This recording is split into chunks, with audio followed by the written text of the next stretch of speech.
بورے والا ملتان ضلع کا ایک چھوٹا سا قصبہ تھا اور یہی ہمارا آبائی گاؤں تھا۔ ہمارے آبا اجداد کی یہاں زمینداری تھی اور وہ مدتوں سے یہاں آباد تھے۔ والد صاحب کو وراثت میں جاگیر تو نہیں ملی، بس تھوڑا سا حصہ ملا تھا جس کی کاشت سے اچھا گزارا ہو رہا تھا۔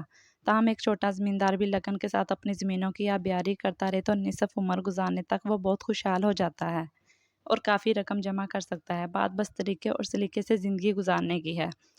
میرے والد نے بھی اپنے آبا اجداد کی طرح زمینوں سے محبت کی، کیونکہ وہ سمجھتے تھے کہ یہ رزق کا ذریعہ اور خوشحالی کی ضمانت تو ہیں ہی، مگر عزت اور زمین کا ساتھ چولی دامن کا ہے۔ وہ کہا کرتے تھے کہ زمین ہے تو عزت ہے، اگر یہ نہیں تو در در بھٹکنا بہت گھاٹے کا سودا ہے، لہٰذا زمیندار بڑا ہو یا چھوٹا، اسے اپنی زمین نہیں بیچنی چاہیے۔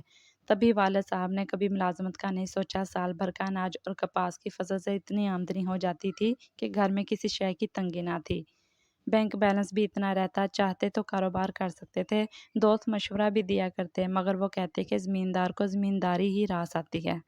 تاجر ہونے کے لیے تجربہ چاہیے اور تجربہ باپ دادا سے ملتا ہے۔ ہمارے باپ دادا کاشت کے ماہر تھے، ہم بھی زمینداری سے ہی پھلتے پھولتے رہیں گے۔ کاروبار ہمارے بس کا روگ نہیں ہے۔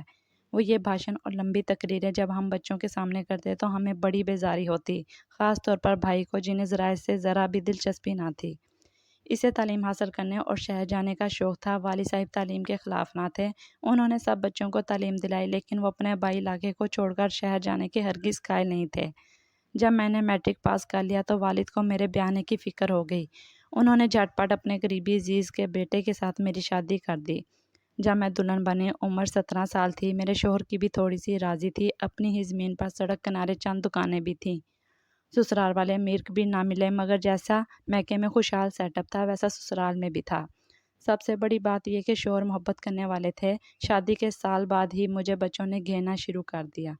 وقت کے ساتھ یکے بعد دیگر 4 بچے ہو گئے اور میں ان کی معصوم چہکاروں میں کھو گئی۔ لگتا تھا اب اس مطمئن زندگی میں کوئی غم نہ آئے گا، مگر سکون اور مسرت کے برس چھوٹے ہوتے ہیں۔ کون سا آدمی ہے جس نے غم کے ساتھ موت کا وار نہیں سہنا؟ میرے در پر بھی ایک روز ایک بری خبر نے آ کر دستک دی اور میری ساری خوشیاں ہوا میں تحلیل ہو گئیں۔ اطلاع لانے والے نے بتایا کہ آپ کے شوہر جو دوستوں کے ساتھ شکار پر گئے تھے، ان کو کتے نے کاٹ لیا اور اسپتال لے گئے ہیں۔ ان دنوں کتے کے کاٹنے پر پیٹ میں 14 انجیکشن لگائے جاتے تھے۔ کوئی قسمت والا ہوتا تو بچ جاتا، ورنہ کوئی علاج نہ تھا۔ یہ کتا جنگلی تھا جو اچانک جھاڑیوں سے نکل کر ان پر حملہ آور ہو گیا تھا۔ ایک دوست نے اس کتے پر فائر کر کے اسے ہلاک کر دیا اور یہ لوگ جو سور کا شکار کرنے گئے تھے، جو فصلوں کو خراب کرتے تھے، خود غم کا شکار ہو کر آ گئے۔ اللہ تعالیٰ جسے چاہے لمبی عمر دے، ورنہ تو ایک پھانس بھی موت کا بہانہ بن سکتی ہے۔ اجمل بھی کتے کے کاٹنے سے نہ بچ سکے اور میں بچوں کی ذمہ داریاں نبھانے کو اکیلی رہ گئی۔ جوانی میں تو بیوگی مصیبت کے پہاڑ کی طرح ٹوٹتی ہے۔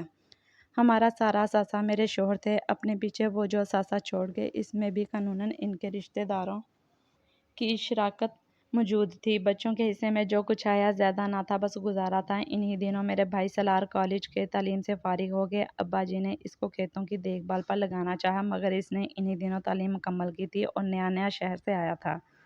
وہ اب دیہات کو رہائش کے لیے چھوٹا جان رہا تھا اور زمینداری اس کے نزدیک مشقت طلب اور فرسودہ سی بات تھی۔ اس بارے میں کئی بار ابا جان سے بحث ہو چکی تھی۔ ابا جی سمجھاتے تھے، بیٹا ہم کھیتوں کے محافظ ہیں، زمین نے ماں بن کر ہمیں پالا ہے، زمین سے غداری میں عافیت نہیں ہے۔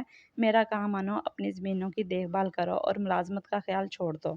مگر بھائی کا کہنا تھا کہ ابا جی آج کل زمینداری میں وہ عزت نہیں رہی جو پہلے تھی، اور ہم کوئی ایسے بڑے زمیندار بھی نہیں، معمولی آدمی ہیں۔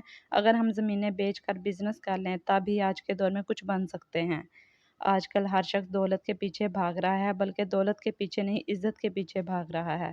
جہاں دولت سے عزت ملتی ہو، وہاں لوگ دولت کے پیچھے نہیں بھاگیں گے تو کیا کریں گے؟ ابا جی گاؤں کے آدمی تھے، انہوں نے شرافت کو عزت کا معیار جانا تھا اور یہی سمجھتے تھے کہ عزت دولت میں نہیں بلکہ شرافت میں ہے، اور بھائی نئے زمانے کا لڑکا تھا۔ شہر جا کر کالج سے تعلیم پائی تو خود کو ہم سب سے مختلف سمجھنے لگے۔ وہ اب کالج سے وابستہ تعلیم یافتہ باتیں کرتے ہوئے یہ بھلا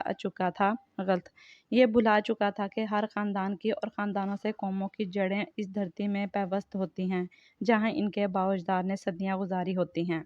ان کی روایات کو پل بھر میں تو نہیں مٹایا جا سکتا، مگر نئے خون میں تو نیا جوش ہوتا ہے۔ بالآخر ابا جان نے ہار مان لی اور کہہ دیا کہ بیٹا، والدین تو اولاد کی خوشی کے لیے جیتے ہیں، تم خوش تو میں بھی خوش۔ تم کو اگر کوئی اچھی اور باعزت ملازمت ملتی ہے تو کر لو، زمینداری کو تمہارا چھوٹا بھائی دیکھ لے گا۔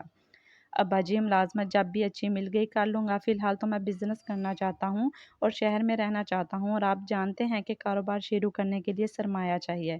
بیٹا میں نے لمبے عرصے سے رقم جوڑنی شروع کی تھی، اب اتنا روپیہ جمع کر لیا ہے کہ 2 مربع اور خرید لوں اور رقبہ بڑھا لوں، تاکہ وراثت میں میری ساری اولاد کو زمین کا اتنا ٹکڑا آ جائے کہ وہ اپنے کنبے کے ساتھ عزت سے خوشحالی کی زندگی بسر کر سکیں۔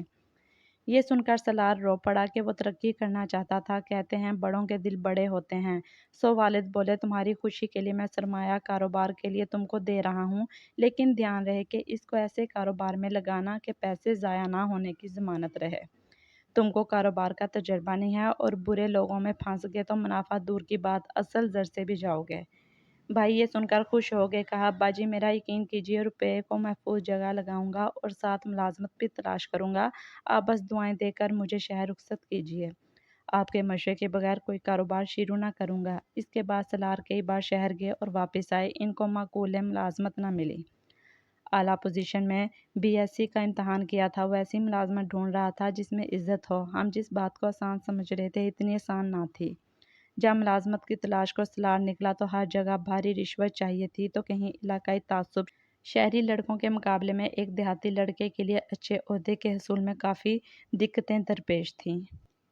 انہی دنوں ایک ریٹائرڈ سرکاری ملازم سے ملاقات ہو گئی۔ اس نے باتوں باتوں میں بتایا کہ ایک نئی فائنانس کارپوریشن کھلی ہے، اگر اس میں اپنی طرف سے ان کی مقررہ حد کے حساب سے سرمایہ جمع کروا دو تو کمپنی میں مینیجر کا عہدہ مل سکتا ہے، سرمایہ بھی محفوظ رہے گا اور اس پر سود یا منافع بھی ملتا رہے گا جس کی شرح بینک کی شرح سے زیادہ ہے۔ اس ریٹائرڈ پرسن نے اپنا تمام روپیہ جو ریٹائرمنٹ کے بعد ملا تھا اس فائنانس کمپنی میں لگا دیا تھا۔ چونکہ بے اولاد تھا، سوچا کہ جو منافع ملے گا گزارا چلتا رہے گا۔ بھائی فوراً اس فائنانس کارپوریشن کے مالکان سے جا کر ملا۔ انہوں نے کہا ہم دوسرے شہر میں اپنی کمپنی کی برانچ کھول رہے ہیں، اگر تم مطلوبہ رقم جمع کروا سکو تو ہم تمہیں اس نئی برانچ کا مینیجر بنا دیں گے۔ تم کو اس طرح یہ فائدہ ہوگا کہ اچھی تنخواہ کے ساتھ ساتھ کل رقم پر 12% منافع ملے گا اور تمہارا اصل سرمایہ جوں کا توں محفوظ رہے گا۔ سلار کو یہ سودا اچھا لگا۔ ابا جان سے سرسری بات کی کہ ایک شخص نے اس طرح سرمایہ کاری کی ہے مگر کھل کر اجازت نہ لی۔ والد جہاں دیدہ تھے، ضرور منع کرتے، والد نے اپنی رائے کا اظہار کر دیا کہ جس شخص نے نئی کمپنی پر اندھا اعتماد کر کے ایسا کیا ہے اسے سرمایہ سے ہاتھ دھونے پڑ جائیں گے، کیونکہ اکثر لوگ پہلے کمپنیاں قائم کر لیتے ہیں اور پھر لوگوں سے رقمیں لے کر چلتے بنتے ہیں اور خود کو دیوالیہ ظاہر کر دیتے ہیں۔ تم ایسا مت کرنا ورنہ میری تو ساری زندگی کی جمع پونجی ڈوب جائے گی۔ ابا جی ایسے کیسے ہو سکتا ہے کہ اتنے ہی گھرانوں کا سرمایہ ان کمپنیوں میں لگا ہوا ہے؟ کیسے یہ کمپنیاں اتنے سارے لوگوں کے ساتھ فراڈ کر سکتی ہیں؟ اتنا بڑا فراڈ کوئی بھی آسانی سے نہیں کر سکتا، جبکہ ان کمپنیوں کے بیشتر مالکان ملک کی جان پہچانی شخصیات ہیں۔ ضرور ہماری وزارت خزانہ کے علم میں یہ لوگ ہوں گے، آپ تو بس بال کی کار نکالنے بیٹھ جاتے ہیں۔ اب پرانے وقتوں کے لوگ نئے عہد کے تقاضوں کو سمجھ ہی نہیں سکتے، جبکہ میرے پاس BCom کی تعلیم بھی ہے اور فنانس کے بارے میں خوب پڑھا ہے کہ سرمایہ کو کیسے بڑھایا جاتا ہے۔ بیٹا تم نے لاکھ فنانس کے بارے میں پڑھ لیا، مگر میری ناقص عقل یہ کہتی ہے کہ دیہات کے لوگ اپنی رقموں کو زیادہ شرح منافع کے لالچ میں بینکوں میں جمع کروانے کے بجائے ان فنانس کمپنیوں میں جمع کرواتے ہیں کہ رقم نہیں ڈوبے گی، لالچ ان پر غالب آ جاتا ہے۔ نہیں ابا جان، اس طرح غریب دیہاتی نوجوانوں کو روزگار ملتا ہے۔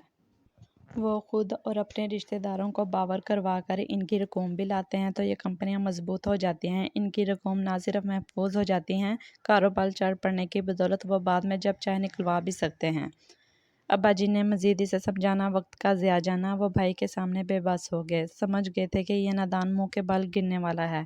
بھائی نے جو سوچا تھا کر گزرا اور والد صاحب کی رضا کے بغیر سرمایہ ایک نئی فائنانس کمپنی میں لگا دیا، اس لالچ میں کہ وہ اس کمپنی کی نئی برانچ کے ایریا مینیجر بنا دیے جائیں گے، تنخواہ اور منافع ملے گا اور اصل سرمایہ بھی کمپنی کے پاس محفوظ ہو جائے گا۔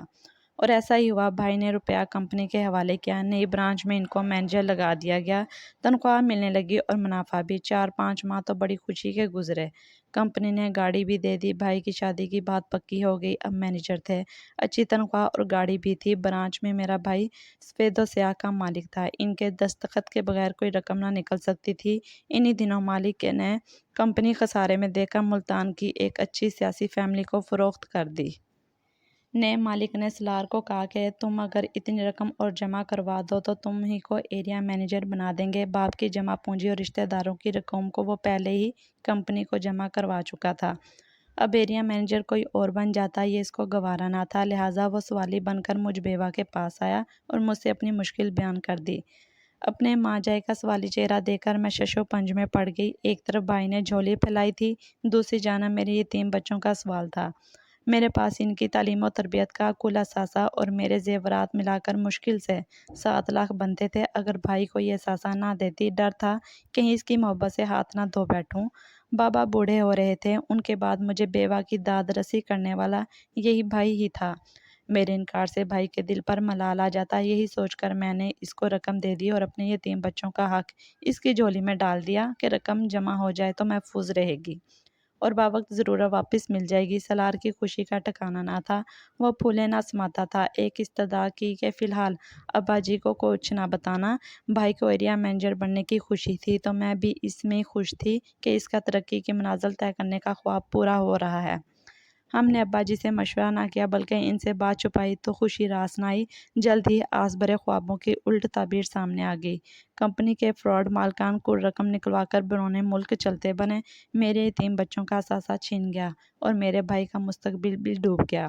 ہمارا اوسط درجے کا خوشحال گھرانہ شدید مالی مشکلات میں گر گیا۔ جن دوستوں رشتہ داروں نے بھائی پر اعتبار کر کے رقوم دی تھی، ان کا بھی اعتبار اٹھ گیا اور قرض خواہ ابا جی کا در کھٹکانے لگے۔ میری رہی سہی زمین اور رزق کا آسرا بھی گیا۔ ابا جی کو دولت جانے سے زیادہ غم اپنے بیٹے کا ہوا، جو سرمایہ کھو جانے کے سبب غم میں گھل کر آدھا رہ گیا تھا۔ وہ اس قدر صدمے سے دوچار ہوا کہ اس کی ناتجربہ کاری کا ماتم کرنے کو شہر کے سارے لوگ بھی کم پڑ گئے، کیونکہ بھائی ان دنوں جینے کی امید ہی کھو بیٹھا تھا۔ والد کہتے تھے کہ دیکھا، میں نہ کہتا تھا کہ زمین ہے تو عزت ہے۔ ہمارے والد سیانے تھے، انہوں نے کسی حال زمین فروخت نہ کی، مگر ایسے بھی لوگ تھے جنہوں نے اپنی زمینیں فروخت کر کے ان فنانس کمپنیوں میں پیسے لگائے تھے۔ ایسے معصوم دیہاتیوں کی تمام جمع پونجی ان کمپنیوں نے ہڑپ کر لی تھی۔ زیادہ خسارے میں غریب ملازم پیشہ ریٹائرڈ لوگ اور چھوٹے زمیندار رہے، یا پھر عہدے کے لالچ میں نئے تعلیم یافتہ نوجوان بے وقوف بنے اور اپنے رشتہ داروں کی رقمیں ڈبو بیٹھے۔ پینشن کا پیسہ، فنڈز اور فصل کی کمائی، کیا کچھ نہیں ڈوبا تھا؟ لوگ بیچارے روتے رہ گئے تھے۔ یہ تو ایک کمپنی کی کہانی ہے، ایسی کئی فراڈ کمپنیوں نے ان دنوں ہمارے وطن کی سرزمین پر جنم لیا تھا اور نہ جانے کتنے گھرانوں میں خوشحالی کے چراغوں کو بجھا دیا تھا۔